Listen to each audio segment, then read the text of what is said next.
lot. I love how many diners this place has. In fact, we just came from a different one. So if you're from Santa Clarita Egg Plantation, I was like 101 omelets. Why not 102? But every once in a while, I'll like if I don't go to a Coco's diner like this one or whatever other place I like, I'll think I haven't been fair to Coco's. I gotta stop by, right? So, anyway, thank you all for coming out today. You guys are wonderful. It's a great showing. We're having trouble fitting you all, which is wonderful. I assume some of you know me, some of you don't, and I want to make sure that I answer all of your questions and you get to know me as well as possible. So we're going to do this in 4 layers actually. 1, I'm just going to talk to you a little bit, give you an intro about myself. 2, Catherine, my campaign manager, is going to come up and do the organizing. This is technically called a barnstorm, which is kind of awesome, okay? I just love cool names, so that's a cool name. And it makes all the difference. That's the most important part, because once we're organized and we're out there canvassing, and I'll do it with you guys, phone banking, and I'll do that with you guys too, that's how we're going to win this race. And Catherine's going to explain to you how we're going to win, okay?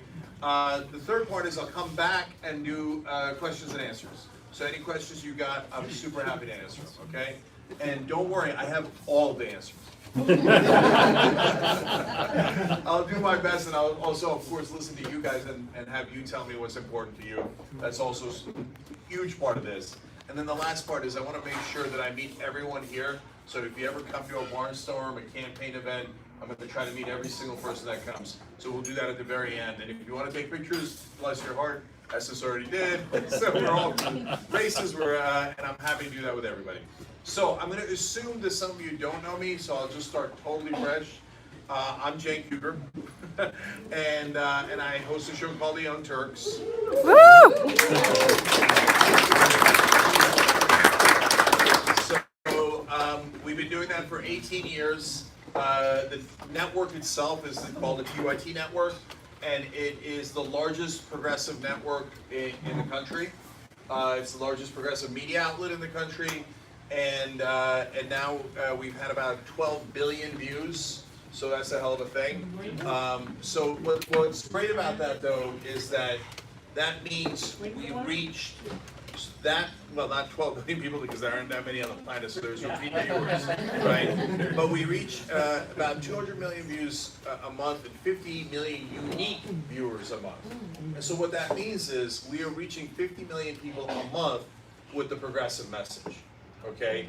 And so we've activated a lot of progressives. We've also flipped a lot of conservatives.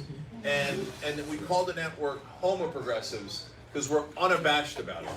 So, you know, MSNBC will say things like, oh, we're leaning forward, and then after Trump won, they lean backward, in my opinion. And so some of them do wonderful work. Lawrence O'Donnell did a great segment the other day. I love Chris Hayes, Rachel's been great to me, etc. But we're unabashed, okay? We stand for progressives. And so this is a purple district. People ask me, well, then are you going to temper your message? My answer is hell no, okay?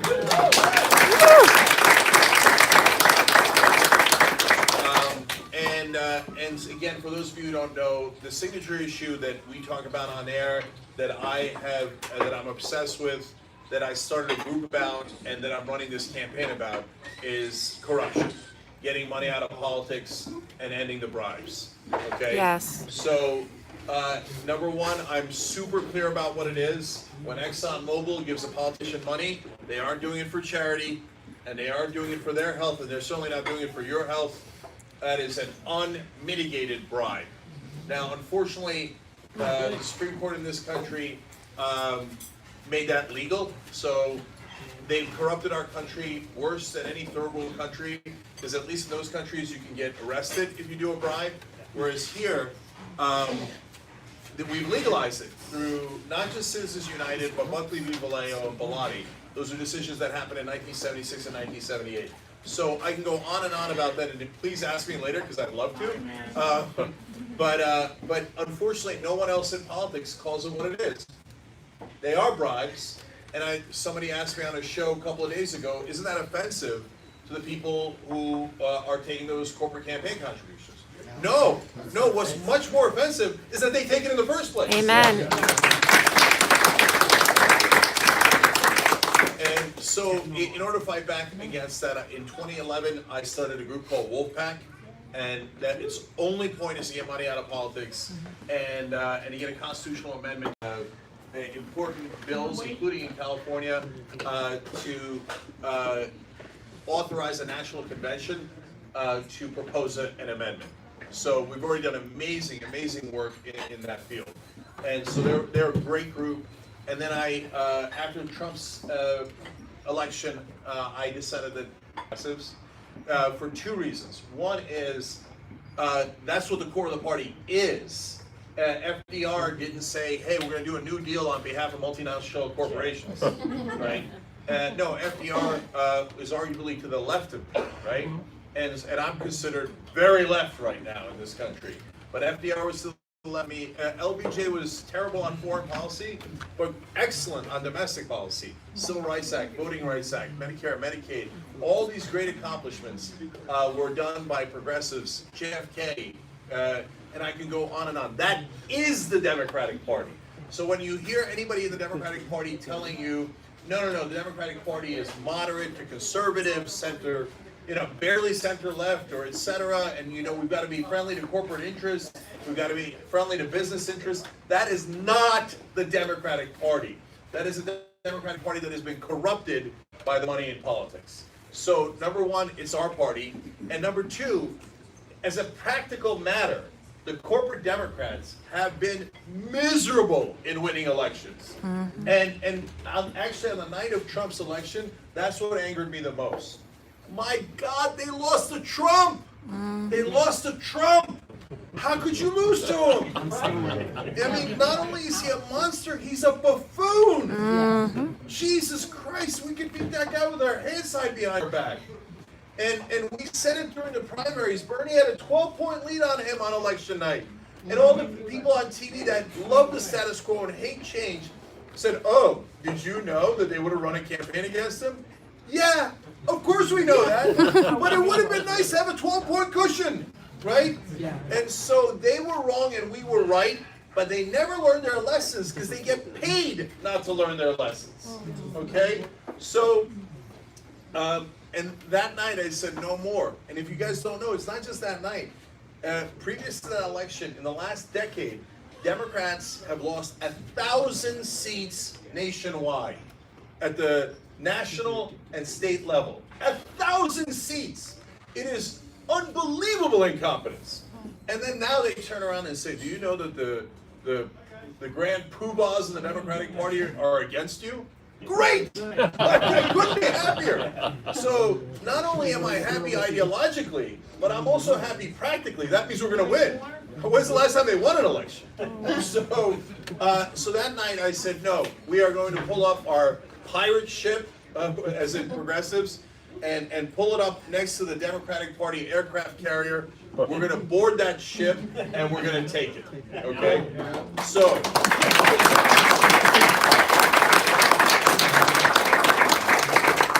And guys, guess what?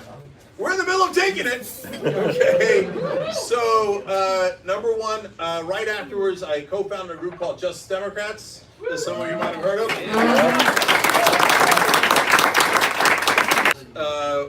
In a victory for a person you might have heard of, Alexandria Ocasio-Cortez.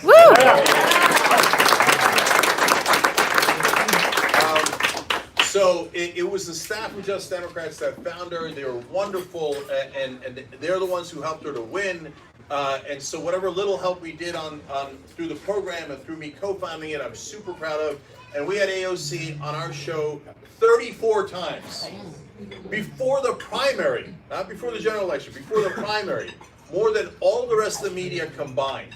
Okay, why? Because we believe in progressives. We believe it in our hearts. We believe in it not just ideologically, but because we knew that she could win.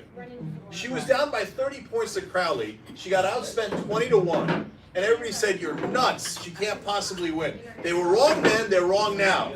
Okay? So, and then obviously other Just Democrats are Rashida Tlaib, Ilhan Omar, Ayanna Pressley, Ro Khanna, Rahul Grijalva, and Pramila Jayapal. I'll take those 7 over the rest of Congress combined. Yes. And guess what? The aircraft carrier has been boarded. Okay, so that was wave 1. How do you think wave 1 went? Amazing. Okay. So now wave 3 is the next round of Justice Democrats that are going to come in the next election, okay, in 2020. But wait, there's wave 1, wave 3. What's wave 2? You. Me. So, tidal wave, I like it. Hashtag tidal wave. In more ways than one. So, guys, so that sounds a little too grand, right? On the other hand, think about it. It's a special election. It's in the middle of the presidential primary, both good and bad, okay? And we have an establishment candidate handpicked by the Democratic Party who has lukewarm, moderate to conservative positions versus a very progressive firebrand. What does that sound like to you? Hillary versus Bernie 2.0. And so here we are. Here we are, and we're right in the middle of it, okay? And you guys are the first gathering at Santa Clarita. We did one yesterday in Palmdale, so it's super exciting. Yesterday I called them Cenk Team 1. I guess you guys are Cenk Team 2. And if we win, the whole point here, guys, is it has a huge effect in this district because there are so many things that corruption has prohibited us from fixing. So I'll give you just a couple of quick examples. And then I want to talk about the national effect as well. So here, Santa Susana Field Laboratory next to Simi Valley, been leaking toxins into the water for as long as anybody can remember. And they did it again, and every time there's a disaster, whether it's a fire or torrential downpours, it gets worse. And so Boeing was fined, okay? They're supposed to fix the goddamn thing in the first place, right? But they got fined about $150,000. And which is tiny. I mean, Jesus, some of the material is radioactive, okay? If radioactive material is going into your kid's water, do you think $150,000 fine is enough? No. No, of course not. You know what they did afterwards? Somebody in the government that doesn't want to give their name reduced it to $20,000. No. That, you know what that, and it turns out, if you don't know this, Steve Knight was the incumbent here. Obviously, a lot of you know that, right? And so Steve Knight's a Republican, agrees with Trump 98% of the time. And he didn't know anything about Boeing. You want to know why? He took $20,000 from Boeing. Wow. From national level all the way down to local level, whenever there's a decision made, you look to see who got money. And every time the decision maker got money from the company involved and screwed over the voters and serve their donors. That's why money in politics is a top issue, okay? And look, and then obviously the shooting here, okay? And why is there no action? It's not like people don't want federal background checks. Everybody wants it. Yep. 97% of Americans want federal background checks. What the hell kind of democracy do we have if we can't get something passed when 97% of Americans want it, right? And now, and it's been true throughout the country, and now it's unfortunately true here. It's literally killing our kids. And why don't we have it? The Democratic Party's good on this. They passed whatever they need to pass in the House, right? But Mitch McConnell says we will not even vote on it. So then, Democratic Party, for God's sake, call it what it is. Mitch McConnell's taking $1.2 million in bribes. That's what it is when he takes money from the NRA. No one has any doubt that those are bribes. And because of those bribes, we continue to have no federal background check. The shooter here used a ghost gun that was not registered, right?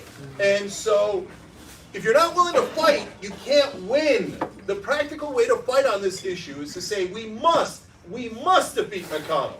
Because if we defeat McConnell, then we can get gun regulation, because that'll be a cannon shot heard across the nation.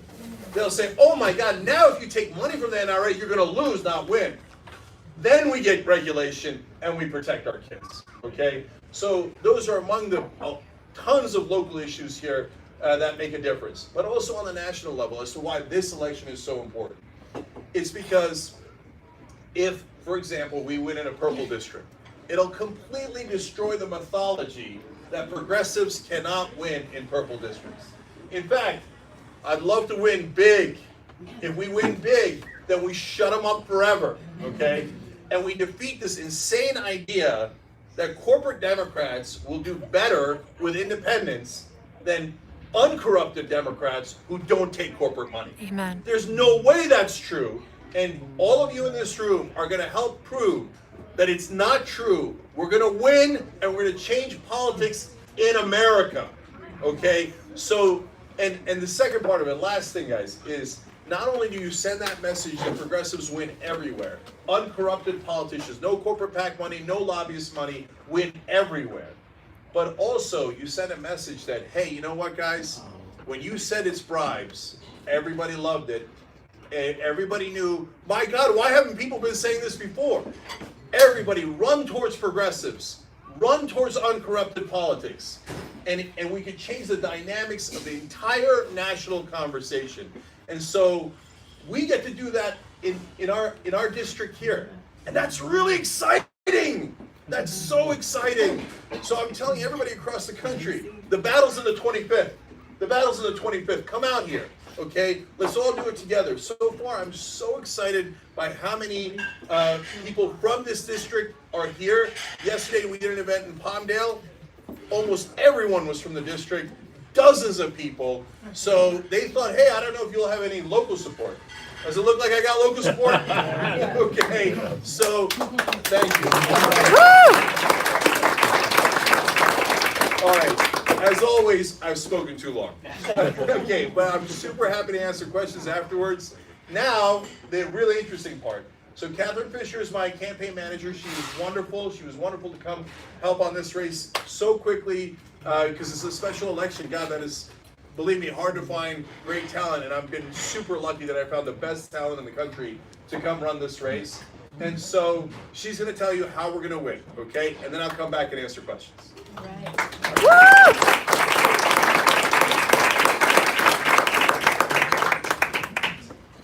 Okay, who here is ready to elect Cenk to Congress? Yeah. Okay, great. Well, that is obviously why we are all here today. We have a few extra chairs here and a couple back there. If anyone who's standing wants to sit, you're welcome. One over here. If not, no worries, you're welcome to stand, but there's some options. It's great that you guys all showed up today. We obviously, more people have showed up than we expected, which is why we're a little short on space, so good problem to have. Thank you all for coming. So the purpose of today's meeting is to plug you all into our plan to win. And some of you are, it looks like most of you are from the 25th district, and some of you may not be from here. That's okay. Whether you're in the district or you're out of the district, everyone should be here. You're all going to walk away with some sort of part to play in this campaign. So thanks for coming out. So our plan to win is actually pretty simple. It doesn't mean it's easy, but it is pretty simple. We need to build a voter conference room. Everyone who's in Palmdale yesterday and everyone all over the district to talk to every single person in the 25th district and have really good conversations with voters about Cenk and about this campaign. So this is a really big and ambitious project, and obviously we don't have a ton of time. The election is in March. We're going to get into all the details of how we're going to do this in a second, but I'm going to go over the agenda first. So we'll take a few minutes to get to know each other a little bit better. Then I will share a special update from the campaign. We'll all get on the same page about where we're at and the work that we need to do to win in March. And then at the end, everyone in this room is going to walk away with some sort of work to do. So you're going to sign up today to get involved with the campaign. Okay, who's ready?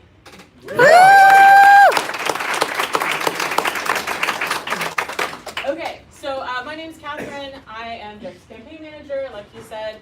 I must confess, I am actually not from California. I am from Texas. All right, Texas fans. And the reason why I wanted to come work for Cenk is because I am from Houston, which is a city that is constantly underwater. Most of my young adulthood and adolescence was marked by hurricanes and other storms that kept me and my family and everyone else in my city out of school and out of work. And the last straw for me was going through Harvey. I decided enough is enough. Nobody is doing anything. I am fed up, I'm angry, and I'm scared, and so I went into politics. And now I am working for Cenk because I believe that he will fight harder than maybe anyone has ever done before to actually secure aggressive action on climate change. Because we're running out of time and we all have a very vested interest in the continuation of the human race. So that's why I wanted to go work for Cenk. So let's take a few minutes for everyone to get to know each other. We're going to be working a lot together over the next couple of months. So find someone who you don't know, someone you did not come with and you've never talked to. Take about a minute each to just say why you wanted to get involved with the campaign. And then, so first person talks, second person talks, and then we'll come back together as a group. So like 2 minutes. Keep it quick. Let's go.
There hasn't been more of a ruckus about money in politics before. I mean, it's so obvious.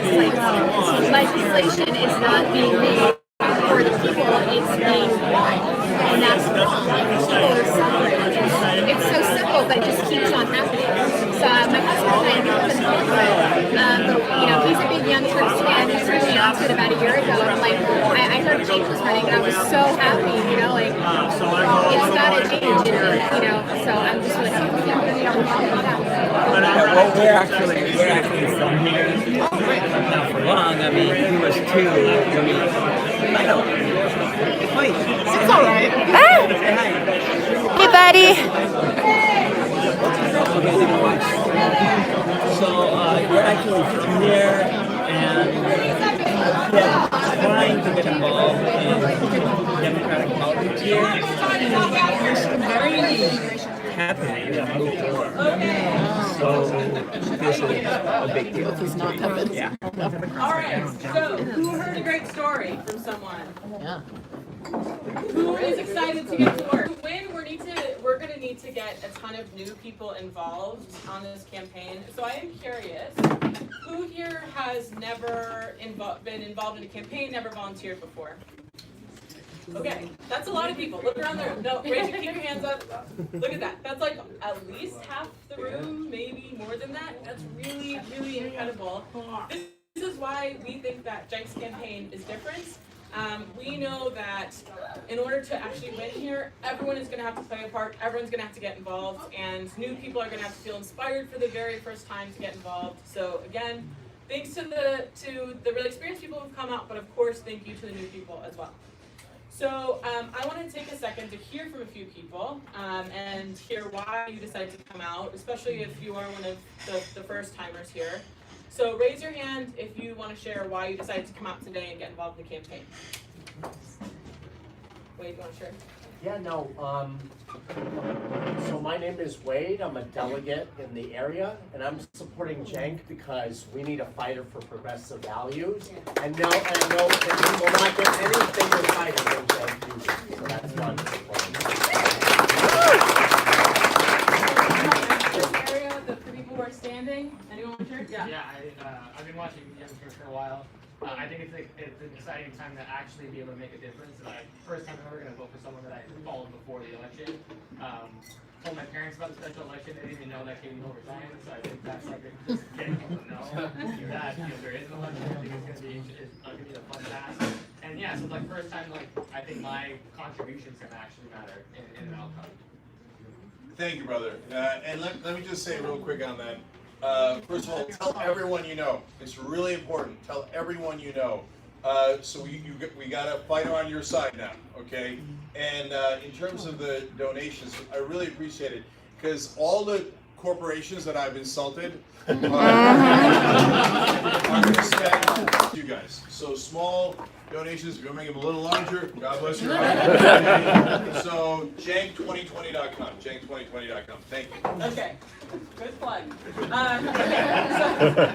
we're gonna move on actually to the next part. We'll have tons of time to talk and get to know each other after as well.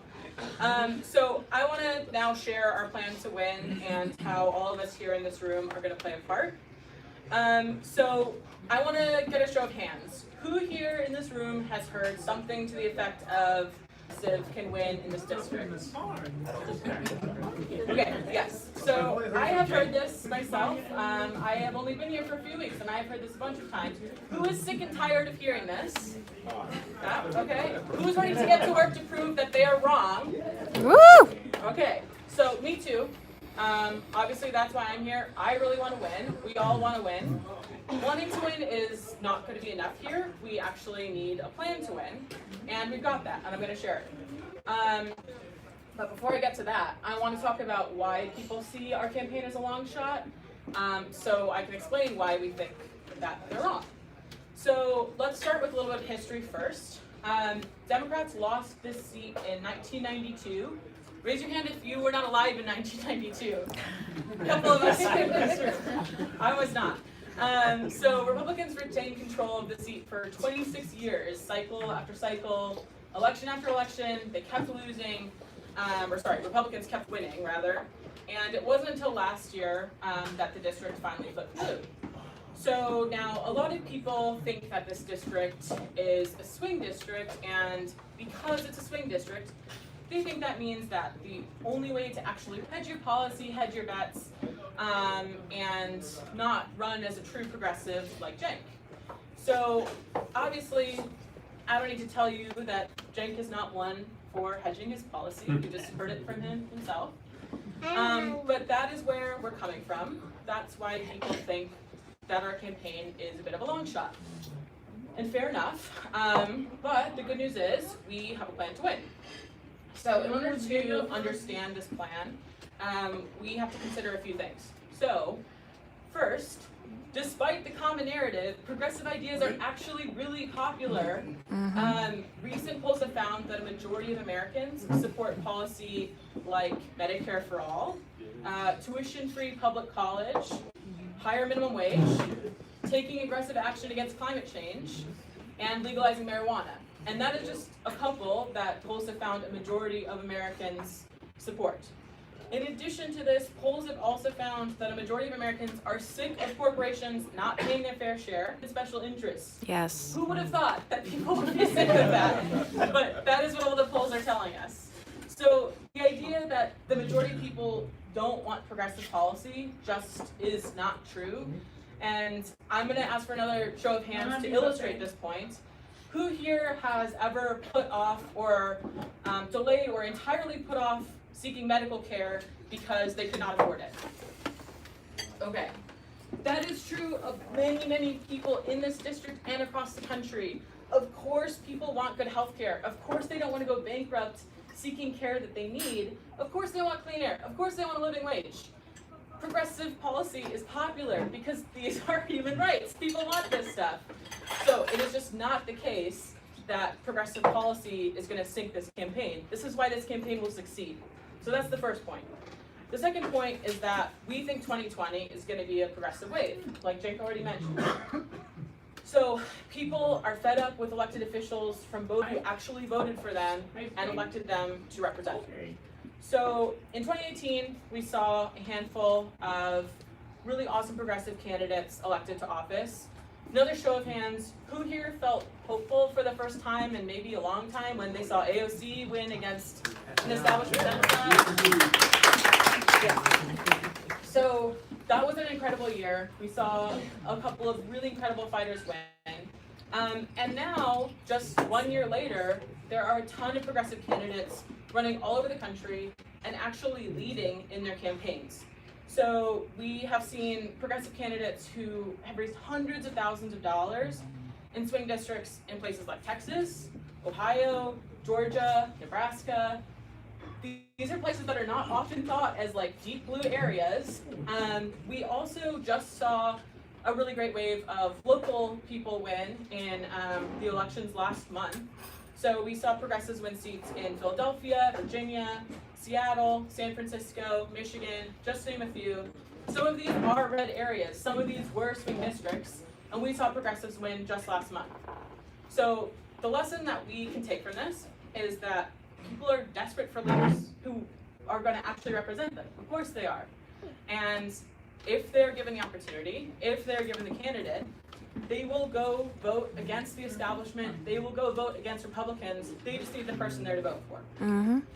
So we've got the winning message. We are finally in the right moment.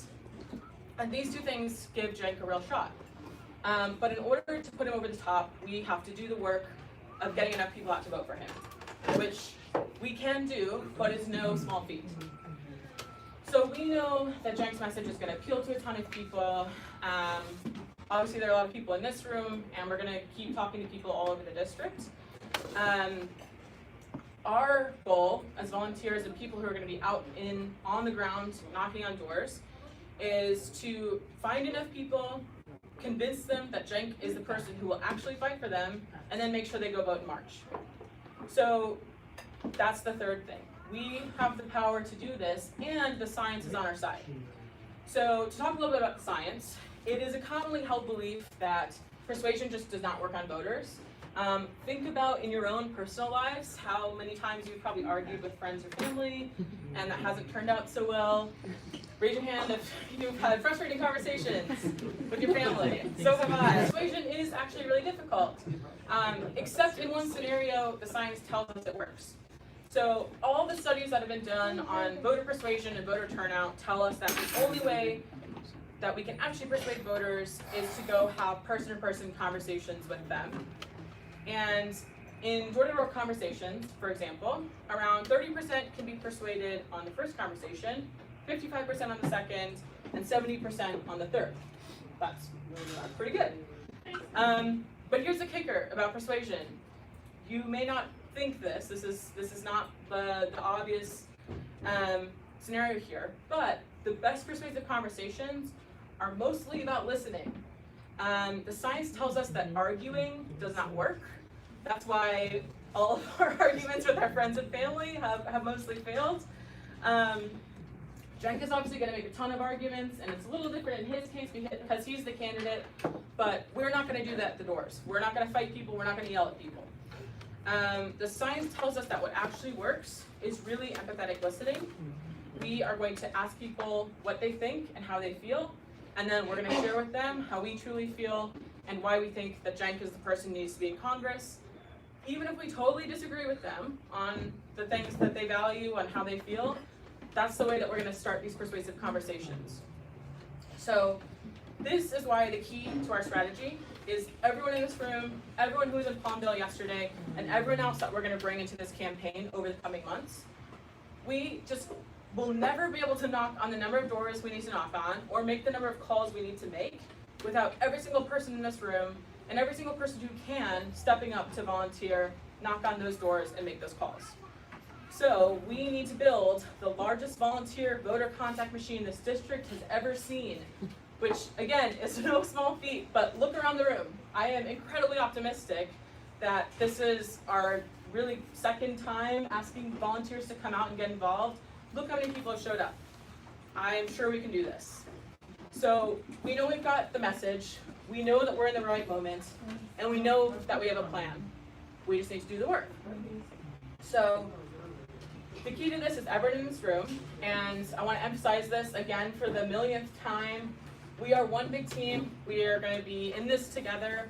You're going to get to know each other really well over the coming months and feel like a family by March, and we all have a role to play. So we are running against the clock here. The election is in March, but voting actually starts in February. So we need to get started right now to actually get to the numbers it's going to take to win. That means we have to start in-person conversations right now, talk to people, see who's with us, see who's not with us at all, and see who's undecided, and attempt to persuade them. But the district is pretty big, right? I've been driving all across it for the last week or so, and I've gone through like 5 or 6 tanks of gas already in a week. So that's why the key to our strategy is fielding an army of volunteer canvassers and phone bankers, because we're never going to hire enough staff to do this. We need all of you to do it. And in order to get to the scale that we need to actually win, this means that you'll be responsible for printing out materials we send you. You will meet with and train volunteers who show up for the first time. And then you'll send us all the valuable data that you collect when you go knock on doors and make calls. So we need some of you, all of you, to step up right now today and say, yes, I will be the point person for canvassing. I will be a leader in this movement for Cenk. And then the rest of you, we need you to step up and come to a canvas or come to a phone bank. So this might sound like a lot of work. It might sound a little intimidating. If you've never done this before, do not worry. Actually, raise your hand. Who has never knocked on a door before? Okay. It's really fun. I was in your shoes not too long ago. I was scared to knock on my first door, and now it's what I do for a living. It's one of the most fun things I've ever done, and it's just like a feeling that can't really be replicated. So if you've never done this before, do not worry. We'll be with you every step of the way. We'll train you. We have great staff who are here to help you, and it's really simple. It's a lot of fun. Let me just say one quick thing about that. So I also had never volunteered before until about 9 years ago when I started Wolfpack. Then I started volunteering for Wolfpack. I started volunteering for Just Democrats. And it's okay to be nervous in the beginning. I was. The first time I called my state legislator, I was like, what am I going to say? Right. And so it gets way easier after you get your legs under you. And Catherine and the whole group and Monique are wonderful at training you guys. So don't worry about it. You'll get training and you'll get better and better. As long as your heart's into it, it's no problem at all. And when you guys sign up, from time to time, whenever I can, I'm going to drop in and do a canvas with you guys in the different groups. I'm going to do a phone bank with you guys. So, whatever groups that you've formed here, I'll drop in on as well, okay? To the best of my ability to do it as much as humanly possible. And then I want to say one more thing about that. Look, every person who I ever met in New York or elsewhere who volunteered for AOC always comes back to me and says, or donated, says, "It's the best feeling I ever had when she won, because I felt like I did that." And that's 100% true. So if I win, it was definitely you guys, because we did the math on it. We can cover the whole district if folks like you guys volunteer. There will be enough volunteers to be able to cover the whole district. So that's so exciting. And then you will get to say, if we win forever, I did that. Okay, so thank you again, guys. Sorry to interrupt. Okay, so in a minute, I'm going to ask you to actually stand up and fill out forms to create canvases and phone banking events. When you fill these out, you need to include your name, the address of the event, the zip code, your phone number, your email, and that's it on that part. Then you'll circle the dates that you want to host. We aren't starting until next Saturday, so we've got a week or so to prepare for this. So from the 14th on to the election, you can sign up to host as many events as you can possibly do. To start a canvas, you just need to be anywhere in the district. It can be your house. You can start it at a cafe or a parking lot, a park. Really doesn't matter, just has to be in the district. For a phone bank, you can do it anywhere. We are going to use technology that allows you to call into the district. So if you don't live in the district, and it's going to be difficult for you to get up here regularly to knock on doors, host a phone bank, you'll be able to call into voters here. All you need in that case is Wi-Fi and probably tables and chairs so people can sit. Make sure that you print everything legibly on the form. We have to enter everything manually after this. And if we can't read your handwriting, we can't enter it, and we'll have to call you, text you, and find you to get that information before we can actually post it. So please show us some mercy and write as legibly as you can. We will post all these events to our website within 48 hours. And once your event is posted on the website, we'll send you materials on how to host. We will contact you about training. We'll get you signed up to do a training. And then we're also going to recruit for your events. So we're going to do this in 2 ways. The first way is actually going to happen right here today. For everyone who decides to host an event, once you filled out your paperwork, you're going to come up here and you're going to announce your event to the room, and then people will stand up and sign up right now on the spot. The second way is that once we've posted your event to the website, we will send emails and texts and make calls to invite people to come as well. Probably most people in this room got some form of email, text, or call to come out here today. It'll be the same for these events as well. So once everyone is signed up to your events, everyone will receive confirmation emails with all the information about your event. And like I said, we'll get you signed up for training as well. So enough of the details. We will walk you through everything you need to know. I promise we'll be with you every step of the way. How's everyone feeling? Ready? Okay, so this is it. Who is going to stand up right now and volunteer to be a Canvas or a phone bank host? Stand up out of your seat if that is you. Yeah. Stand up. Okay, let's give a round of applause to these hosts.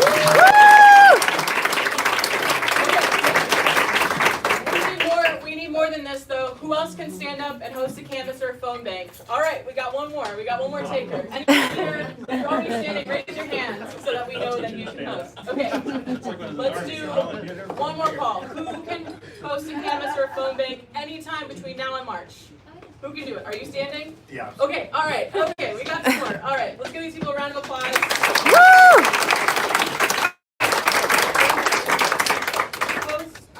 Let's go out this way. What if you don't know a location? Moody can help you.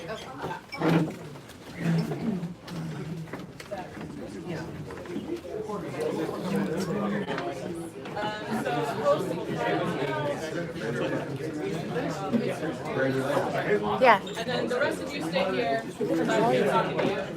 You have to live here.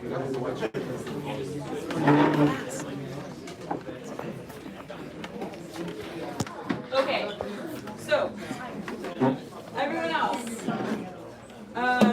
Okay, I want to think about what sort of impact we can have if everyone who's still sitting in the room signs up to attend a Canvas or phone bank. So let's do some quick math here. I attempted to do this yesterday. Math is not my strong suit, but I'll try it again. So if 5 people go Canvas for 3 hours, they can knock on about 250 to 300 doors. 300 if they're really, really good. So do a quick scan of how many people are in the room and how many people walked out there. I think it was like 50 or 60 people. Yeah, so if everyone signs up to knock on doors just for 3 hours, that would be, what's 50 times 60? A lot. 3,000. Okay, so that would be 3,000 doors. Dang. In 3 hours, and we have 3 months to do this. 3 months is not a lot of time, but consider what just the people in this room can do. That's 3,000 doors in a few hours of your week. How many hours are in a week? A lot. I don't know the exact number. Maybe more than 3 hours. So think about the impact you can have if you sign up for just one single Canvas. Although of course I'm going to ask you to sign up for more than one. But just think about that while they're out there making those events. While we wait for them, I want to hear from a few more people. So why did you want to come out today? How do you feel about canvassing and phone banking? I canvassed for Allison Cannon in the past also, but I found that people really appreciated it. And the first time I went out with somebody until I got, comfortable, maybe the first few doors, and then, we can split up and go on our own. So it's not a hard thing to do, and people really appreciate. I can't tell you how many people told me how much they appreciated me coming by and doing my civil duty, to help voters be informed. So it was a great experience always. Yeah, awesome. Everything's great. Okay, who else wants to share why they're excited to canvas or phone bank? Oh, yeah. When I was a teenager, my father wanted to run for city council. For those in the area, New England politics, ran against Michelle Englander, deployed everything against them. I was followed home. They spread heinous rumors that like I wasn't my father's child. They got my dad. They threatened my dad's employer to get fired. I completely devastated that campaign. Our house was broken into, DDoS attacks, the whole shebang. This was a decade ago now. That completely killed my interest in politics up until Bernie 2015. And what I like about Cenk is he seems to be capturing that. And unfortunately, there have been a lot of great candidates who run in the LA area for political reasons. But I haven't seen anyone who's willing to really go to the mat on the issues and the topics and really say there is an enemy, there is a failure of anti-democratic action in this area, and he's standing against it, which is what I like a lot. Appreciate it.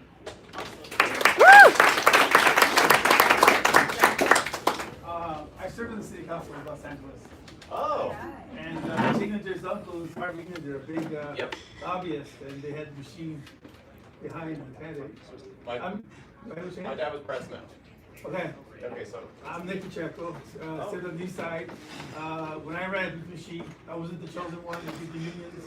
But I have been out of politics for 15 years, and I was trying to remember why did I give AOC money before the primary? It had to be you guys. Who else would have told me about this? One of my friends, especially back, like, why did I give AOC money before the primary? It had to be you guys.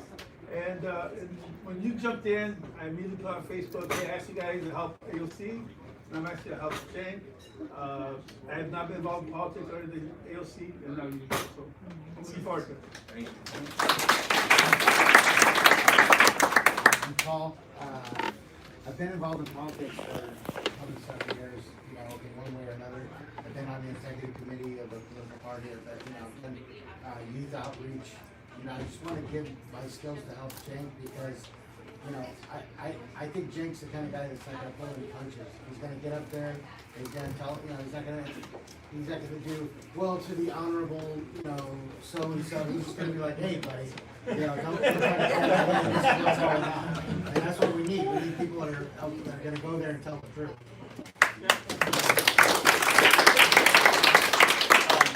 My name is Warren Heaton, and I'm running for state senate, and the district I'm running in represents about 71% of the district that Cenk is applying to run in.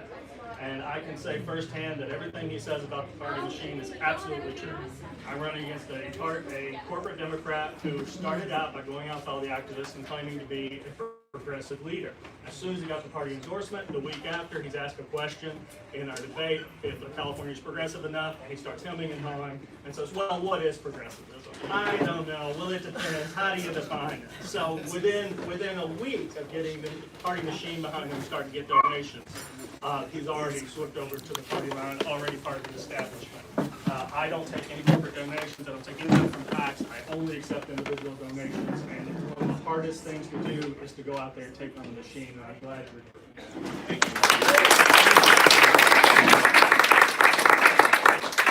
We've got a few more folks coming back, but I think we've got a few out there. So anyone else want to share why they're excited to be a part of the campaign? Yeah. I'm a survivor of the Kennedy campaign, and for a long time I've turned up my politics. With Bernie coming back, Bernie being part of 2016, my son got me involved with that, and he got me enthused for what's happening now. And I'm going to that you represent.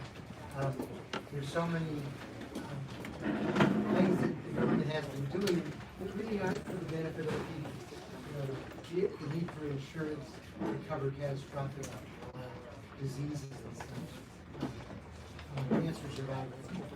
And I always got wiped out by the cops.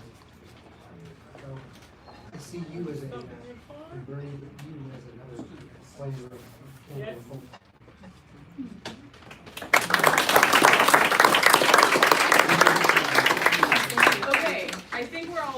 So let's move on to the last part here, which is gonna be the craziest part. So, I'm gonna ask all of the hosts to come up and announce the event, and then people are gonna come up and sign up on paper. This will get really crazy, so I'm gonna have to shout really loud so you can hear me, and the hosts will have to as well. So, for this part, if you don't need to be talking, please don't, so that we can actually get through this. Okay, who is the first host? Join me here. Anyone can be the first. Alright, so please hosts, I'm gonna get you one by one. We're gonna go through this as fast as possible. Tell me what sort of event, Canvas or phone bank. Tell me the dates and the time and the location. All right, so my name is Wade, and our first canvassing event will be in Lancaster at the Greenhouse Cafe, and we're going to start on Saturday, December 21st. December 21st, what time? At noon. At noon. Okay, you said it was Canvas, right? Yes. Canvas, Lancaster, December 21st. Who can sign up to go Canvas in Lancaster? I know that's kind of far. Who can sign up? All right, everyone, come sign up right here if you can do that. Okay.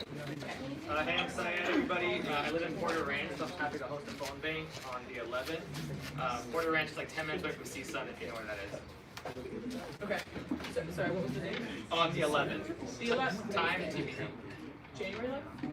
January. Okay, yeah, right. We're past that. Okay, January 11th, phone bank, Porter Ranch. Who can do it? All right, come sign this paper. We're gonna run out of space here. I think move into this area. That's awesome. And you can sign up for more than one thing. Yes, sign up for every single thing you can do. Okay, next host. My name is Christina. I'm in Newhall by Hart High. I'm winging this, so I don't have any dates or whether it's going to be canvassing or phone banks. I wanted to work with anybody to see which would work better if you're in that area. And I'm fairly open for dates for doing any events. What was the location? Newhall. Newhall. Who's at Newhall and wants to get involved? Stand up and come meet with our host here. Yay. I think we'll send you up. Okay.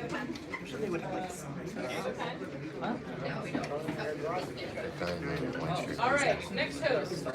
He hosts. Yeah. Brad, I'm in Elizabeth Lake, California, or Green Valley, California. I'm gonna do a phone bank. What day? We're starting the 14th of December. 14th of December in Green Valley? Okay. Done. We'll send you this way if possible. Okay, next host. I'm Ruben, Canada Country. We're gonna do a Canada 1. We're gonna meet at the Island Pacific Market on Soledad. I can get the address. Look through which we get everyone involved there. Okay, Canadian Country on the 29th, Canvas, 10 a.m. Come sign up. I see people look like you. I live in central Los Angeles, so K-Town proper. If you're in the area and you want to come to a phone bank on January 11th, the time will be TBD, so if you're in that area, I'd love to see you. Okay, LA area, who wants to get involved? Hey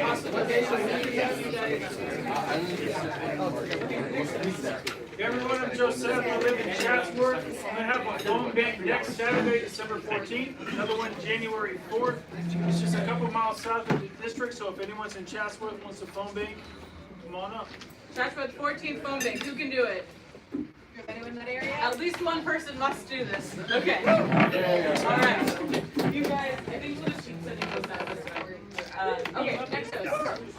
I'm Vanessa. I live in Simi Valley, California, and we are open to doing Canvas either on the 14th or the 28th. I don't know, whatever. Maybe both. Maybe both.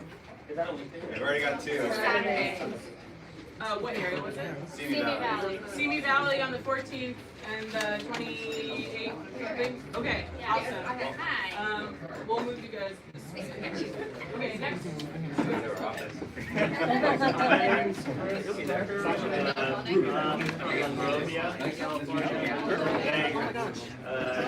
December 28th, 1 to 4, and we're gonna have to rearrange a few things. So 1 to 4, I'll have to talk to my coworker. 1 to 4, I'll make it work.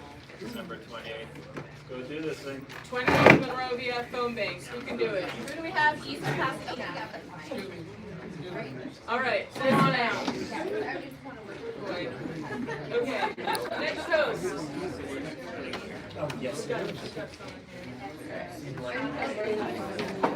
My name is Matt. I actually live in LA in West Hollywood, but I'm going to do a phone bank every Thursday night from 6 to 9, starting the 2nd of January through the election. So I assume Jake has a lot of fans in LA. So that should be helpful. So yeah, if you want to come to my house every Thursday night, but starting the 2nd. West Hollywood, starting on the 2nd, who can do it? All right, we got a couple here. Awesome. Send you guys. Next host. Hi, I'm Christine. I live out here in Santa Clarita and Cascade. I'm also a teacher and I get 3 weeks off coming up. So I can do a lot of events in Cascade and Valencia area. Mostly canvassing, I heard, is what we want to do out here, knock on doors. And I did it before for Bernie, so I'm familiar with the houses we might be knocking on. It was super fun, is what I felt. So, Castaic or Valencia, starting the 21st, and then, are we gonna like post it? Yes. Okay, so. Don't worry, we'll find out. 21st and then 28th. Okay, Castaic, canvassing. Do it. Host, you can go Tim Eklund. I'm in Stevenson's Ranch right out here at Chico and the old road. I can do Hey, what's up? Anybody As soon as for the second, I'll probably make it eventually every Thursday. I get down to 28th, but we can start any Sunday afternoon and we can, I could probably have up a half a dozen people or more. Awesome. Okay, Sunday afternoons at Stevenson Ranch. Who can go out there? All right. There once you're over there. All right. Did I miss any posts? Yeah. Anyone else? We've got another host here.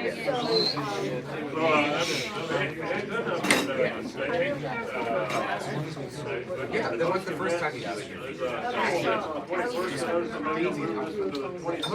You do it yourself, you just have to bring and also January 4th for a canvas. The Castaic area, obviously I need to coordinate with you. Yeah. I do have dogs and rabbits, so be aware.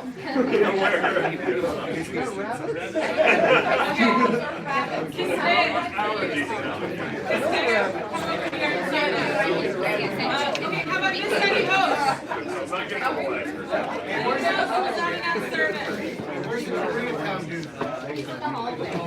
Okay, let's take 5 minutes to finish signing up. Then Jenkins going to take questions. So move around as you need to. Let's take out your 5 minutes promptly, and Jake will take questions.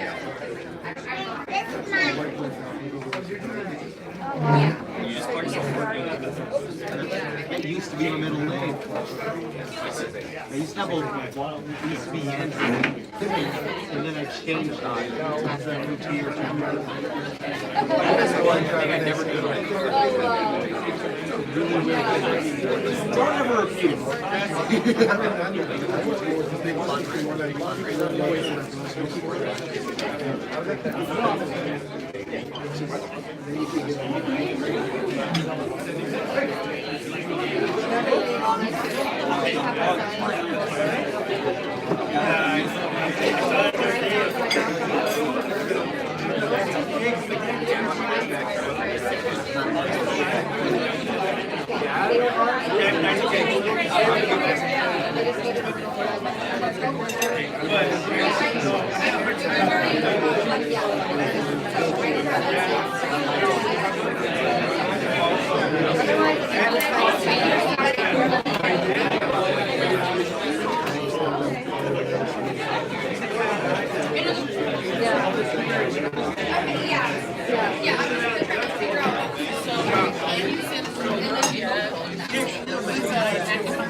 right down the road.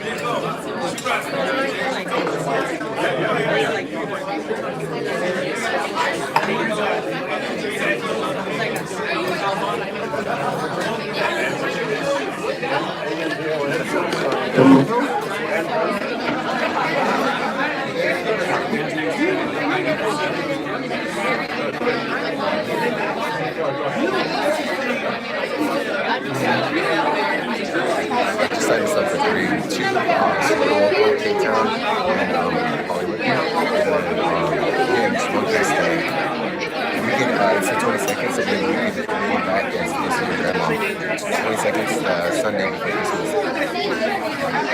Okay, great. I'm just trying to figure out like what's And it's the last one, so like, you know what I mean? Like, people don't sign up for something later down.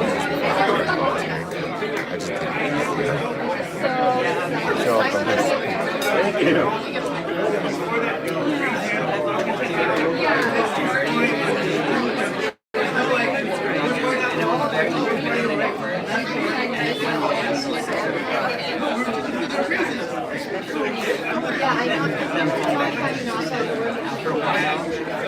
We're like one of the same thing, so it's like some people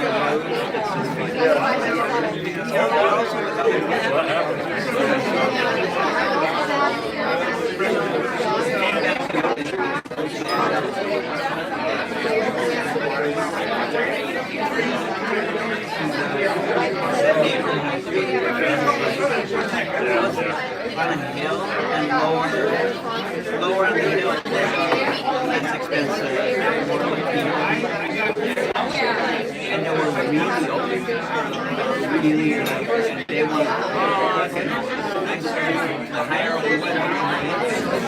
And then people were like, why are you here?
What's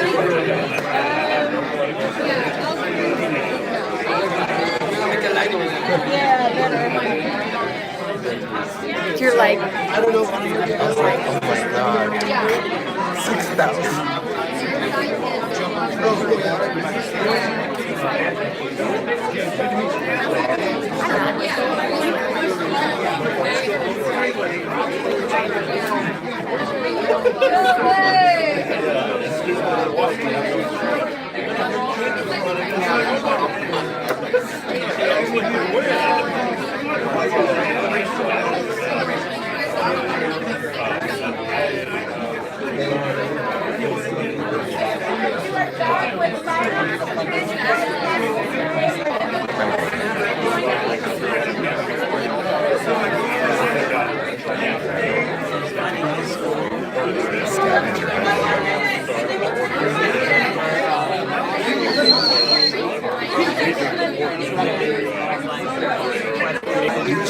Where?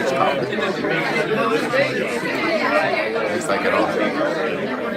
I was like looking at that. I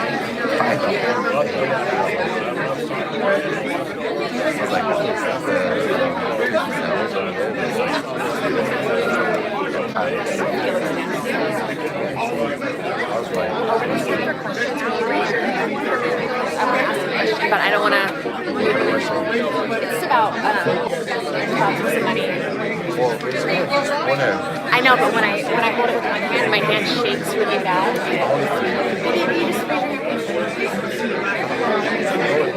you know.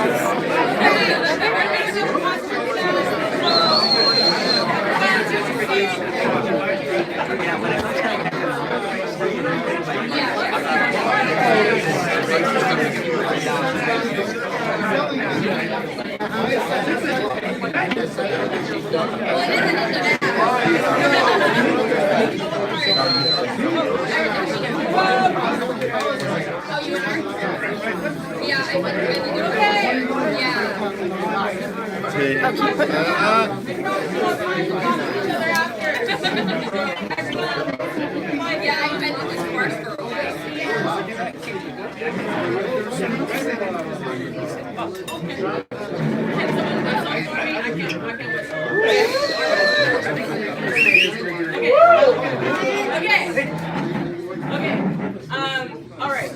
This was incredible. Thank you guys so much. Before we turn it over to Cenk for question and answer, I have a couple of announcements. One is if you are hosting an event and you have your papers in your hand, make sure you hand it to me or you hand it to Monique. Don't walk out with it or you will not be hosting an event. So make sure you give it to one of us.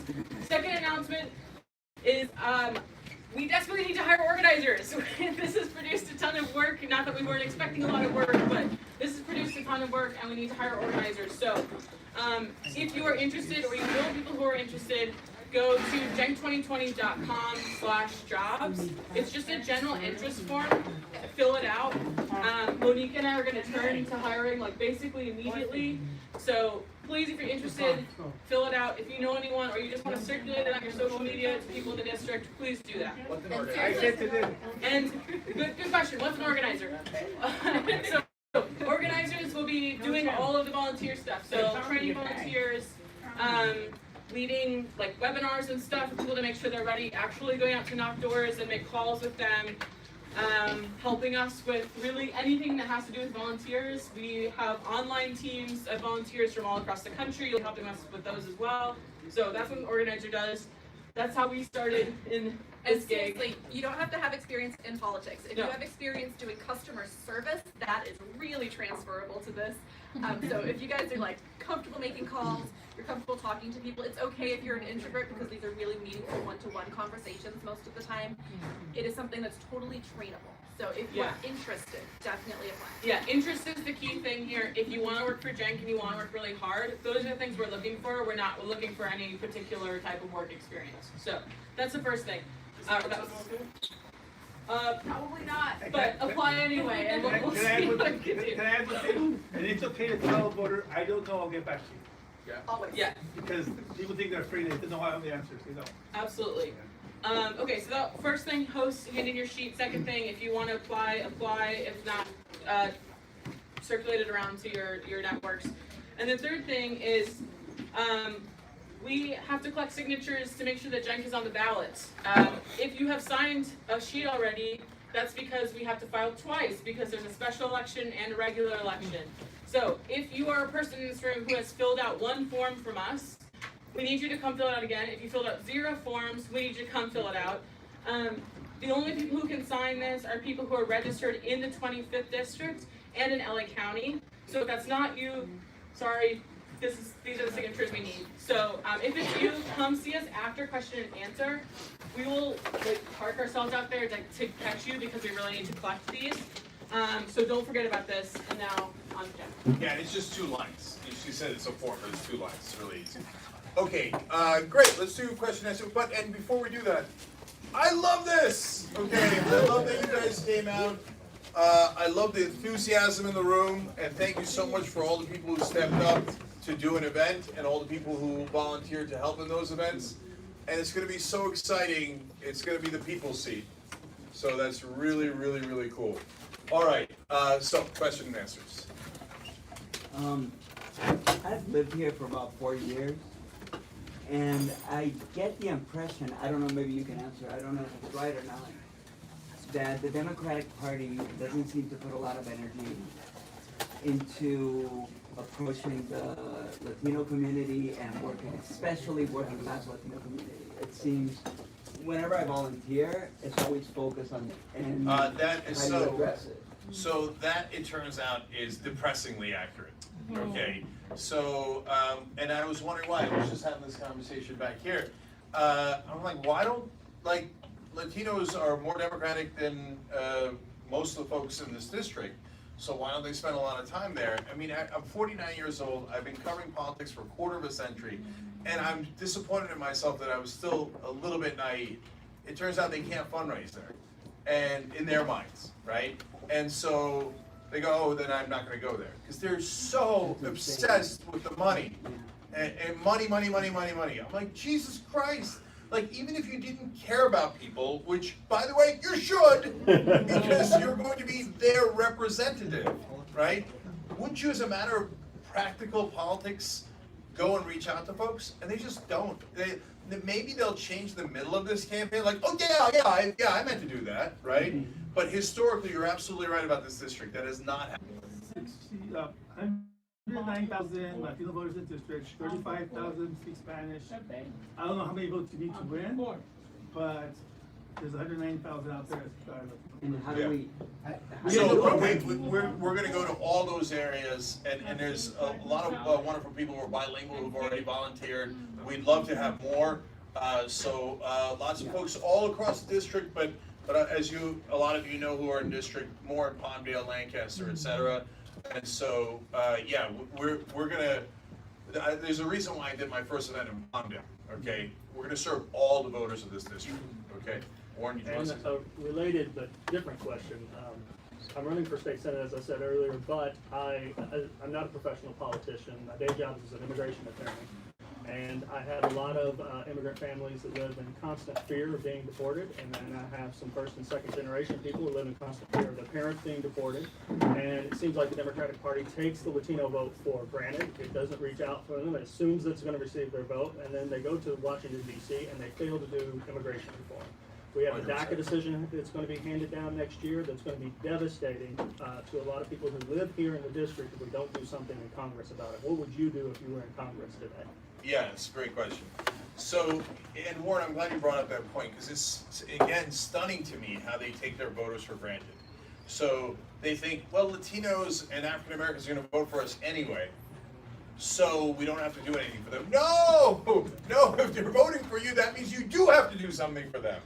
And so I would never, ever take any voter for granted. And so that's already a giant difference between me and all of the opponents on both sides. Okay, so in terms of DACA, here's what I would do differently, which I was maddened by when they screwed this up. So you remember they had the budget showdown, and they had Trump on the ropes. That's right. And his popularity, poll numbers were going down every single day, right? And it held strong for some period of time. And I thought, we got him. We're actually going to, I mean, it's hard for me to get excited that anything's actually going to ever get accomplished in Washington, having seen money win over and over again. But I thought, we really got him. So we're going to protect the dreamers. We're going to pass it. It's going to be part of the whatever compromise they come up with. And the Democrats didn't do it. They abandoned them. And then I read a story that just drove me absolutely nuts. It turns out the reason why they forced a shutdown wasn't because of DACA. It was because the Republicans in that same process had challenged some of the Democratic leadership priorities. I don't mean political priorities. I mean like their power within Congress. I was like, oh my God, it was over your stupid ego? Like, they told everybody it was about the dreamers and it was about DACA, and it turns out it wasn't, right? So, look, there's one thing I can do that almost no one else can do. And so that is why a lot of the Democratic Party machine is very opposed to me, right? But in a situation like that, I will go to the floor of the House and say, guys, I got news for you. Democratic leadership is selling you out. Okay, so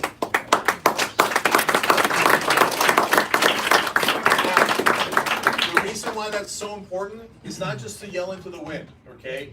It brings a national spotlight on what they're doing. So much of what the corporate Dems and corporate Republicans get away with is because the corporate media never exposes it.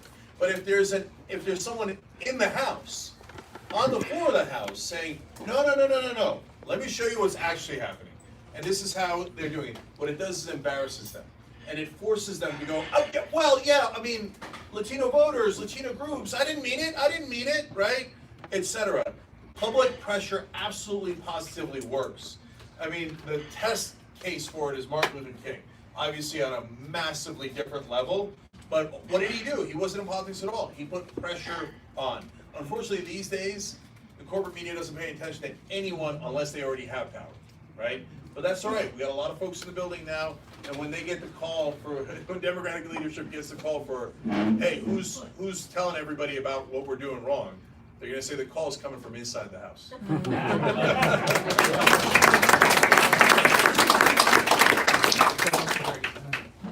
Hi, that's a loaded issue, Latino participation in U.S. politics, right? I think Ronald Reagan said something to the effect that Latinos are Republicans, they just don't know that yet. So to that quote, I think Democrats are actually pretty lucky that Republicans are always, or at least it seems like they're always against anti-Trump group, that it doesn't look like the people in power, right? In terms of DACA, I'm an immigrant myself, and most of my, or some of my siblings are actually U.S. citizens. Some of them are actually undocumented, and some of us actually have green cards. So it is any member of my family actually gets that other spectrum, except the one for DACA. And just to a point, DACA is actually crumbs. I have actually mixed feelings about it because DACA doesn't really help any of my family. Because we have been, some of my family members have been here longer than the Dreamers and the DACA. And the Republican Party, somehow they actually convinced the Democrats that DACA was actually good for the Latinos and the Dreamers. In order, but they actually were camouflaging so they wouldn't have to do immigration reform. So what we're doing is immigration reform. Yeah. No DACA, nothing else. Immigration reform is the thing that I would actually be concerned about. Excuse me, because it affects most of us, not just a single group, and rather than give us a piece of the pie, and only one to hold that pie.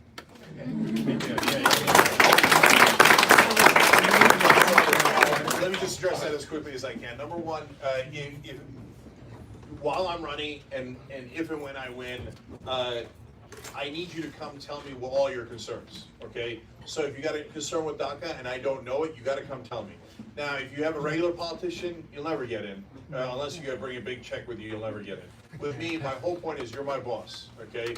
I'm your representative. So you come tell me what the issues are and we'll talk it through. And by the way, we might not always agree, of course, right? But at least I'm going to hear everybody out. And in terms of comprehensive immigration reform, you're absolutely right. So the last one that they proposed gets you a pathway to citizenship in 14 years. You know, that's twice what indentured servants went through. Indentured servitude was 7 years, right? So, and they're like, what a wonderful compromise. I'm like, that's not wonderful.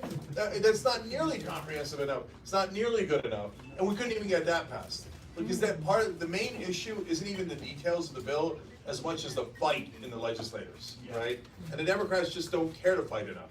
The Republicans will fight in a vicious way. Last thing is, I'm an immigrant. I'm a documented immigrant as well. I came when I was 8. I became a citizen when I was 20.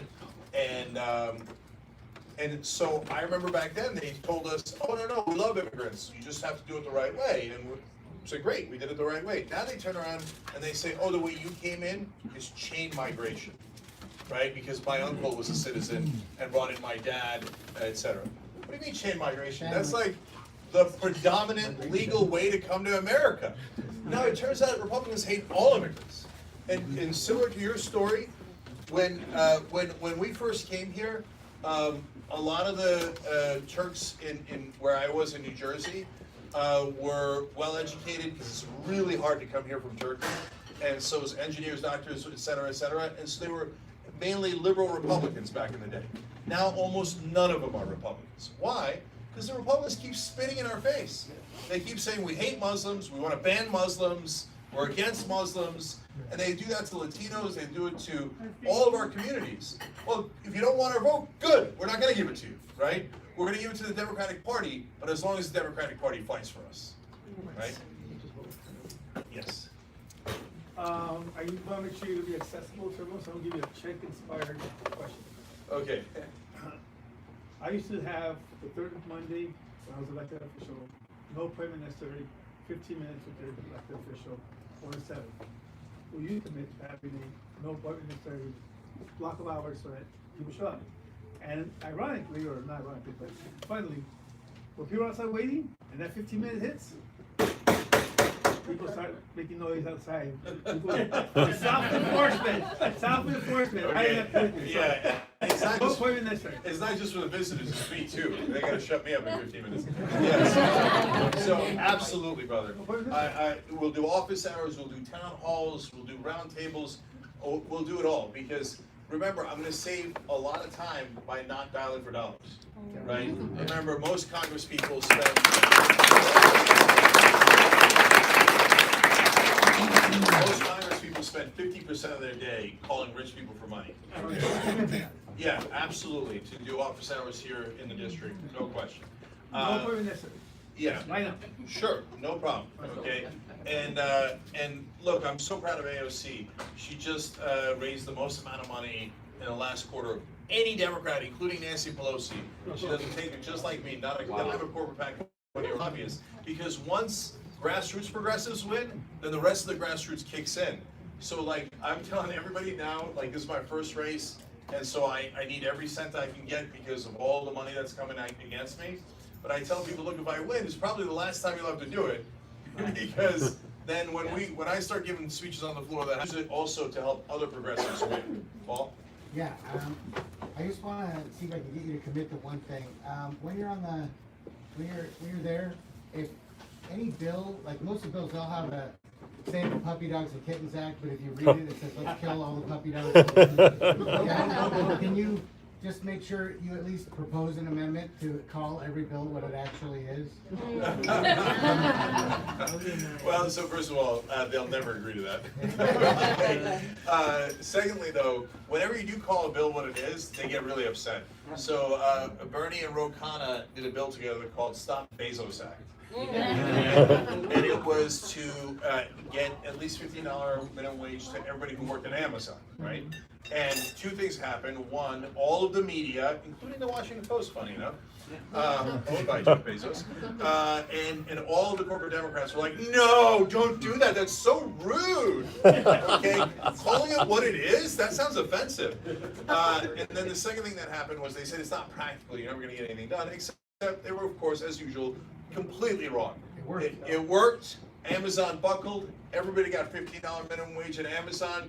And I love that video of like when they announce it at Amazon, the whole floor explodes. Like, yes! Right? But the last thing about that that's so important is that once Amazon did it, they then turned around and put pressure on all the other corporations to get to $15 because then they were at a competitive disadvantage.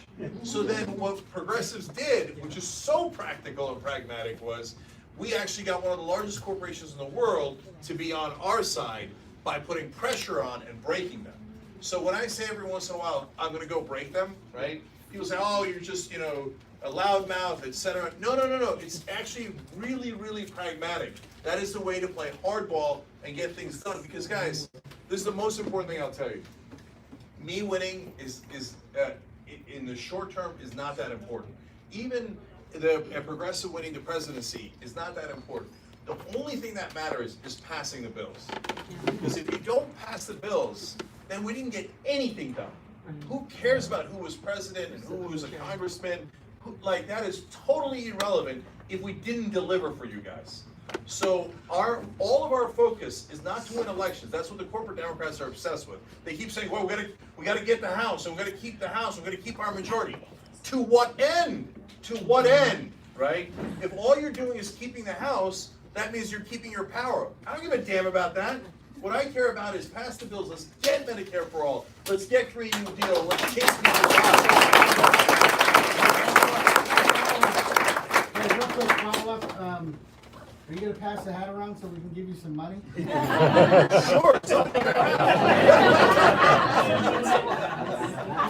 You can just go to cenk2020.com/donate. Yes. Cenk2020.com. Definitely. Thank you, Paul. Let me go here. I wonder, is there time and effort to do a debate? Do you think that's possible? Oh, will I do a debate? Come a seat. Cover it? Yeah, so, look, I'll challenge to all of the people who actually are on the ballot, right? So if you're really in this race, I'll debate you anytime, anywhere. I'll be your Huckleberry. As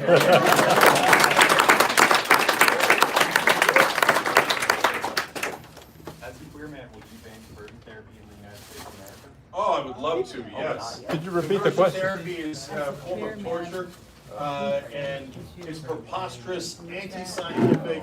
And look, and it leads to a larger issue. A lot of the Democrats are afraid to, not just afraid, they actively don't want to fight Republicans. In fact, I don't know if you guys saw it, but Joe Biden just did an interview. Yeah. Where he said he wants to help Republicans. He says he wants the Republican Party to be strong. I couldn't disagree more, right? I don't want to help Republicans. I want to crush Republicans.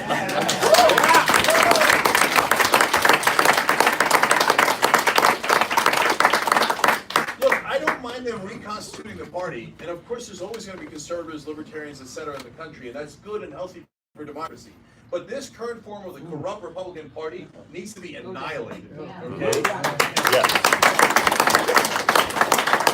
So if you're, you know, I know none of you in this room, but if you're out there and you say, hey, look, I love bipartisanship and I love when Democrats and Republicans make deals that suck for Democrats. Okay, I'm not your guy. I'm not your guy. I'm going in with a blowtorch. Okay? So in that case, the Republicans have a war on science. It's amazing that people don't talk about it, right? So let's hear it just real quick. Yeah, oh, you do? Okay, let's make it, I love that. Let's make America smart again. So,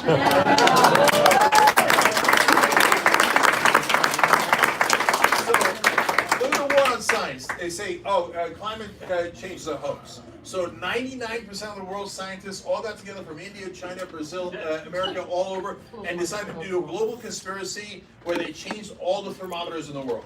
Okay? If you believe that, you're a lunatic. Okay? You're a lunatic. So, and you hate science. Okay? So just say it. So you believe in conversion therapy? You hate science. That's not scientific. That's barbaric. And so, and then I'll give you one more example. I can give you dozens, but I'll give you just one more. Recently, I think it was Ohio proposed a bill. Yes, it was Ohio that said if a woman gets pregnant but it's in the fallopian tubes, okay, and attaches to the fallopian tubes, you must take it out and reinsert it into the uterus. Now, first of all, it's scientifically impossible, and they've been told 1,000 times it is not scientifically possible. And they're like, no, I don't care. You're going to do it, and if you don't do it, both the doctor and the woman are going to be charged with what they call abortion murder. Jesus. Okay? So are you kidding to say this? And part of the reason I'm running is because nobody else would do it. There should have been a speech on the floor of the House saying, these Republicans are monsters! And the penalty is death for the doctor. Let's have a vote! Let's have a vote! Who the hell believes in this garbage? I want my Republican colleagues to come out here and tell me, do you believe in this garbage? Right? Are you this anti-women? Do you want to take away their freedom? Are you in favor of big government that's inside their fallopian tubes? Right? Like it is.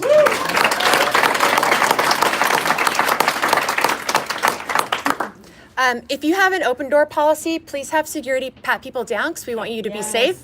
Just say. So my question is about money in big government. You know, like corporations like Exxon, drug companies, essentially buying legislation that screws people is horrible and infuriating, and it has to stop. My question is how? Do you think it's possible that one day that can become illegal, or do you think it's going to rely on just the American people rejecting politicians who take money that way? They literally write their own legislation. So let me just say two things about it. It's such an important question. First of all, one of the things I'm going to do that no one else will do is I'm going to call out Democrats as well. So the number one gaslighting technique they use, and now that we have allies inside the House, we know for sure, is, oh my God, are you going to offend your beloved colleagues? And I'm going to say, again, I don't care about my so-called colleagues who, number one, don't agree with us, number two, kill progressive priorities, And number three, I'm far more offended that they are killing our priorities because they're taking donor money than I'm worried about them taking offense for me saying it, right? So, because if we don't do that, we're never going to clean up the Democratic Party. We need to clean up the Democratic Party so we can fight the Republican Party so we can win on these issues. That is the pragmatic thing to do. But most importantly, what is the ultimate goal? We've got to get an amendment. If we don't get an amendment, money will flood back in and they'll rebuy the Democratic Party, and they already have the Republican Party 100% at the national level, right? So an amendment to end all private financing of elections. If you get your money from private interests, you will serve private interests. If you do public financing, you'll serve the public. So that's already been proven because of all the people running with no corporate PAC money.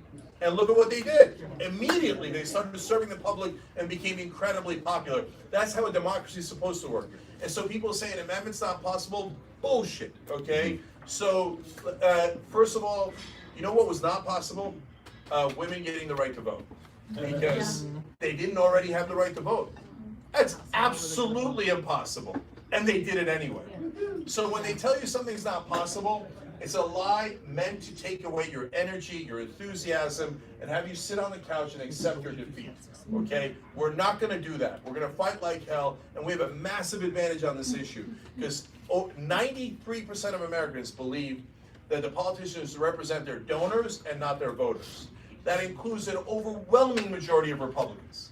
So this is the one issue where Republican voters agree with us wholeheartedly. Their politicians have sold them out worse than even Democrats have. You hate corruption, we hate corruption. Let's go end it together. Awesome.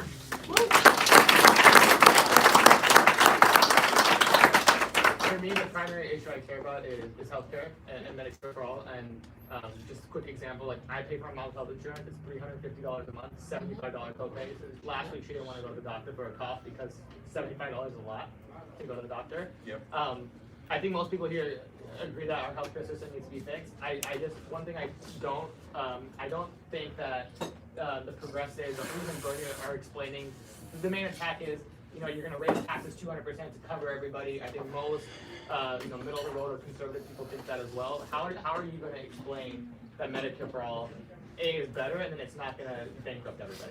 All right, great question, and you're right. As much as I love Bernie and Elizabeth Warren when she was on the right track, and all the folks who are for Medicare for all, I still, every debate, I'm like, no, this is what you should say. So first of all, it's really important to explain to everybody that when they say it's going to get rid of your private insurance, that doesn't mean you don't have insurance.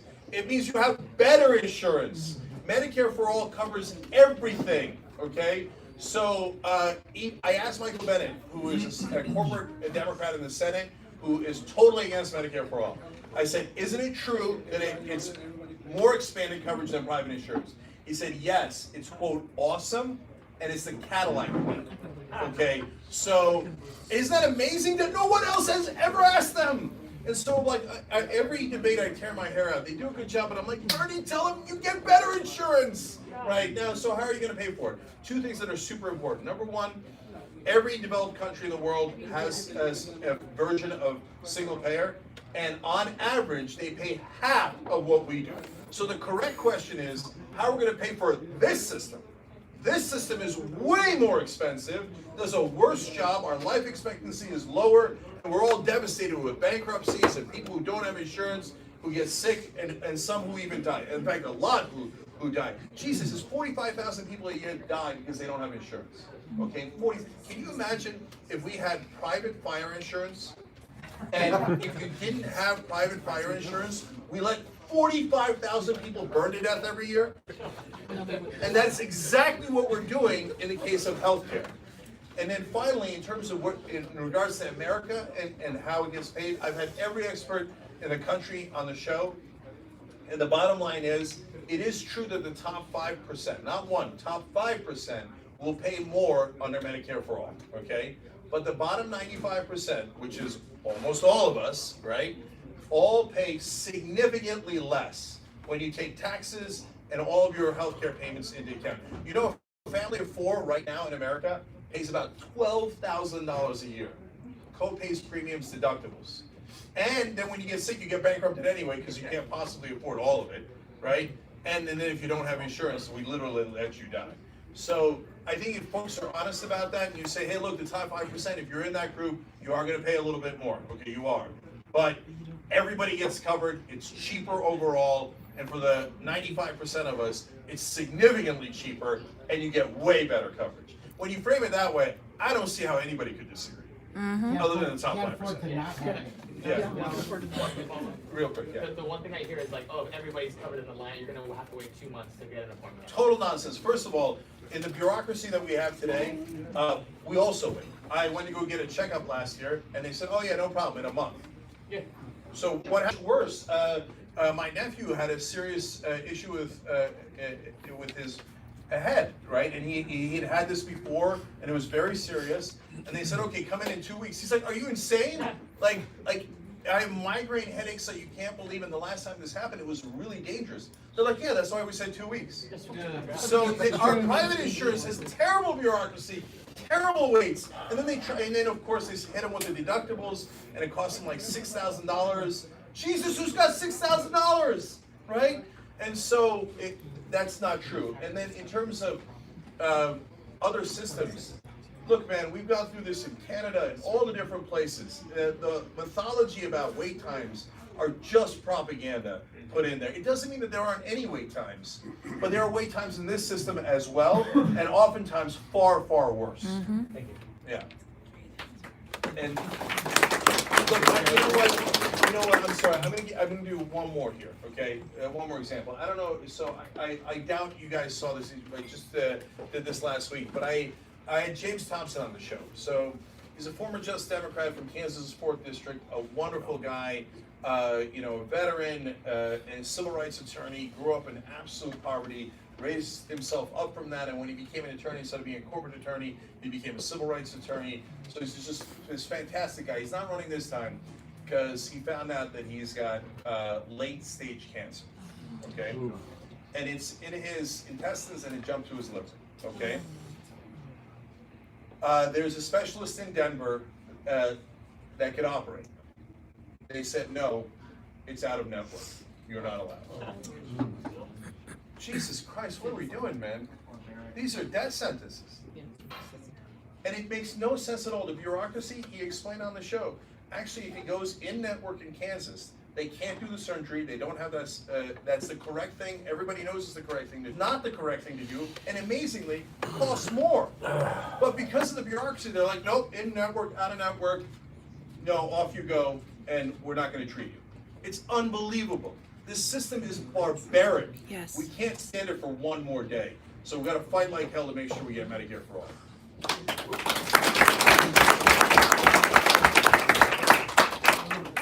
Hi, my name is Mark. I'm a COC student, and I'm a part of multiple mental health activism groups.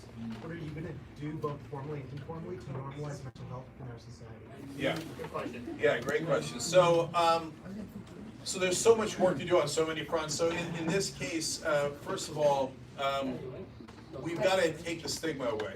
That's number one. And I mean, there's so many facets of this that I can't go through all of them, but one that really jumps out right away is whenever there's a shooting, they don't talk about guns, which is what is the actual problem, because they get paid by the NRA and all the bribes that we've talked about. So they immediately go mental health, okay? And then what I do on the show is I go, okay, you want to do mental health funding? Then goddamn it, do mental health funding, right? So Trump has cut mental health funding every year in his budget. And then every time there's a shooting, he pretends to care about mental health issues. Why? He wants to blame that community and not talk about the real problem, which is guns, right? So we can't let that slide. But again, it's so frustrating, guys, that nobody ever fights for you, right? Because the minute Trump and the Republicans say mental health, the Democrats should have a press conference saying, fantastic, thank you for mentioning that. So here's how much you cut the mental health budget, and here's how much we would like to add to it, right? Because you just said it. I didn't say it, you said it, right? So I'm here to help Donald Trump and be bipartisan. You guys love bipartisanship, right? So let's increase mental health spending, right? To address that issue.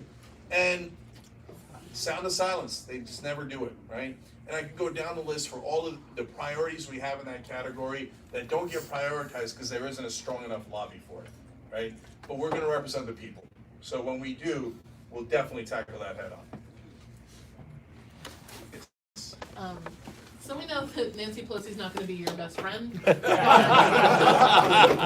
you're gonna hopefully get some appointments. What's your dream committee appointments and what would you do on those committees once you're there? Okay, let us now whisper of a dream. Now, I'm going to tell you, I'm not a BSing politician, you know, right? So this is unlikely, okay? But we are whispering of a dream, right? So the Senate trial happens in the spring. My election is in the spring, okay? Actually, before the spring. If you get over 50% on March 3rd, it's over. You're already a congressman. There is no runoff, okay? There's a runoff in November because there's 2 elections happening at once. By the way, you should know that. On your ballot, if you see me twice, this is the only time where it is not illegal to vote for me twice. So that's going to be fun, right? So take this opportunity to vote for me twice. You'll see it in 2 different parts. One is special election, the other is the November election. Okay, so if I'm in there when the Senate trial begins, imagine if I was a House manager that got to ask questions of the witnesses.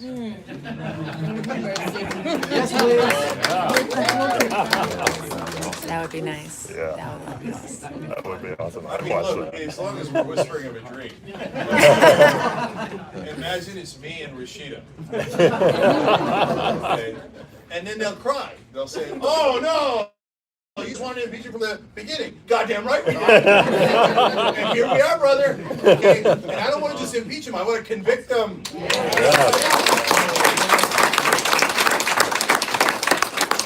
Remember, the senators are the jury. The House managers are the ones that present the case. If I'm in the House and I'm a House manager, I go in there. God help them. God help them. Okay? So Eric Trump, for example. Eric Trump has said, we get all of our money from the Russians, okay? He literally said that. He said it to a golf writer, and the golf writer said, why? He said, oh, the Russians love golf. What an idiot. Right? So I'd like to call Eric Trump and say, hey, you said you get all the money from the Russians. Can you tell us more about that? Right? Why aren't they go back to his business and go to his money? And yet Nancy Pelosi and so many other Democratic leadership, they won't touch the money. And there's something weird about it. There's something wrong about it, right? I agree. That's why it's also unlikely that I'll become a House manager. But man, if there was enough public pressure, and they're like, put him in, coach. Put him in, coach. Right? If you put me in, I will devastate those Trump people.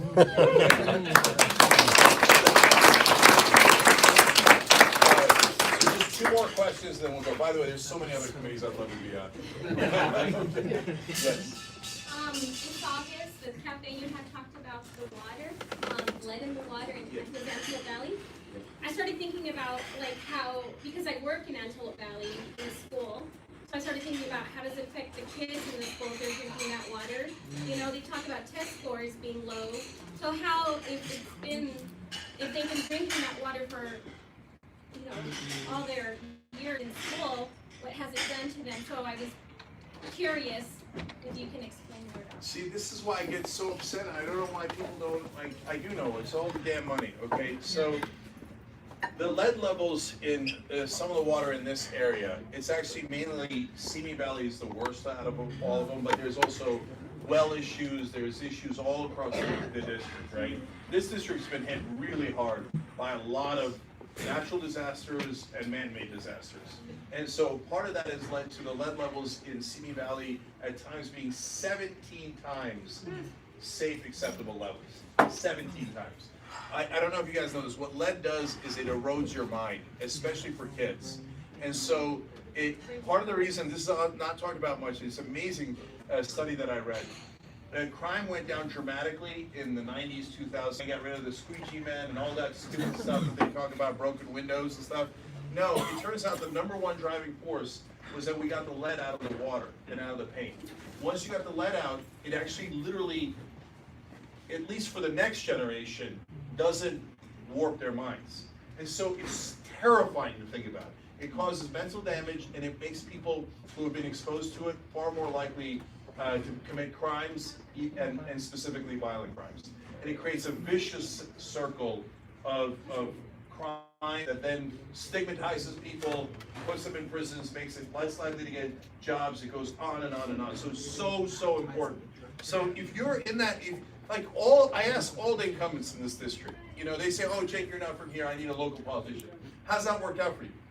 Right? It's worked out terrible. What are you doing 17 times? So I'm moving here, right? So I'm looking at houses, I'm looking at school districts. Jesus, am I gonna move into an area where kids are drinking water with lead that high? So what, God damn, if you're a politician here, why aren't you doing something? How could you have your own kids drinking that water? How could you have other kids drinking that water? So no, on all these issues, if they say, hey, Jake, can you really fight this hard on every issue? Goddamn right I can, right? So we're gonna absolutely I swear to God, two. This one, that's it. Okay, first, hey, my name's Isaac Lieberman. I'm a registered nurse. I'm sorry I'm late. Margaret Pfister and I were hosting a canvas for Bernie Sanders. As soon as we finished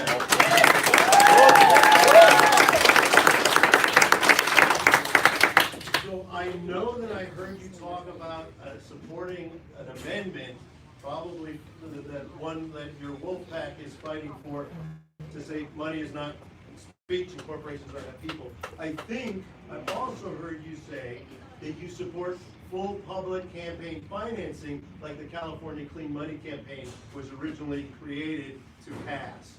Is that correct? Did I hear you say you're full public campaign financing? 100%. Complete public financing of elections. Yes. Yes. Yes. The Republicans have done propaganda saying public financing costs too much. Are you kidding me? This system costs too much. So I'll give you a quick example. Between 2010 and 2015, the 200 largest corporations that gave money to politicians specifically, they put in $5.8 billion into campaign finance, like buying politicians, lobbyists, etc. $5.8 billion. First of all, you don't put it in $5.8 billion unless you think you're going to get a real good return on investment, and they did. Those corporations alone got $4.4 trillion in subsidies back. So, are you kidding me? We could publicly finance all elections in this country for centuries with that money, right? $4.4 trillion they got back because of their bribes. No, we're going to be done with it. No more private financing elections. Yes. And they say, hey, Republicans won't vote for you. Are you crazy? So first of all, when we were doing the sign-ups for the ballot, one of the first guys who came up, registered Republican, he calls himself an anarcho-capitalist. I said, what are you doing here? Hey, why are you coming to support me? He said, you're the only one who's calling BS on the whole system, right? And so Republicans hate the corruption, the voters themselves. They hate it. So when you say, all the politicians lie to them. They say, George Soros, he's terrible, etc. They do it for all the wrong reasons. It's an anti-Semitic conspiracy theory about how he's a puppet master, etc. None of that is true. But I will do something that no Republican politician can do. I'm going to get Soros' money out of politics because we're going to publicly finance all elections. Yes. Okay. So Republican voters, you're welcome. Yes. Last question. My name is Sonia. I'm a former secondary teacher, and just seeing how the education, in addition to the healthcare system, I feel like the education system is very broken. My question is around how do you plan to support educators, raising their wages, because the majority of teachers make it 3-4 years before they quit because they're not supported. So I wanted to hear your thoughts on that. Yeah, on all of these, I have so many thoughts. I'll try to make it as quick as I can. My kids go to public school. Every year we do a parent-teacher conference. And every year the teacher starts with something along the lines of, got 35 students in the class, only 31 books. Who wants to volunteer to buy the other 4 books? And then we go through a whole laundry list of things that the parents have to buy. This is insane. It's totally insane. And by the way, if we don't buy it, the teachers are supposed to. They're already busting their ass teaching our kids, and you want them to go out of pocket to buy extra books? That makes no sense at all. California used to be near the top in terms of education. What do? We passed laws that took money out of it to protect property taxes so that rich people get richer, and it devastated our public schools. Now we're near the bottom. So yes, funding matters. It absolutely positively matters. Teacher salaries matter. Finland redid their whole system and went to #1 in the world. Wow. And there are so many really interesting things to learn from Finland's system. But once you make teachers as an attractive a profession as doctors, lawyers, God forbid bankers, right? And so all of a sudden, the best and the brightest are teachers. We already have the best and brightest as teachers. We've got to pay them a decent wage. I love what the teachers did in LA to strike. And by the way, they didn't even raise their wages. You know what they did? I know, again, it's in my school. We used to have a nurse come in once a week. Well, okay, if she comes in on Tuesday and my kid gets sick on Friday, what happens? They're like, you're out of luck. Right, that's insane. And what the teachers did for everybody was they negotiated for all the kids so that we got more funding for the books, and we got full-time nurses, and more classes, right? So they're absolute heroes. Please support the teachers.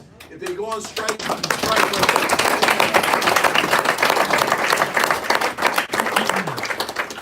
All right, we gotta wrap up. So in addition to that one, also the issue with education in public schools is that with special education that they don't like to fund services for kids that need it when they're younger, and then when they need it when they're older, it's already too late.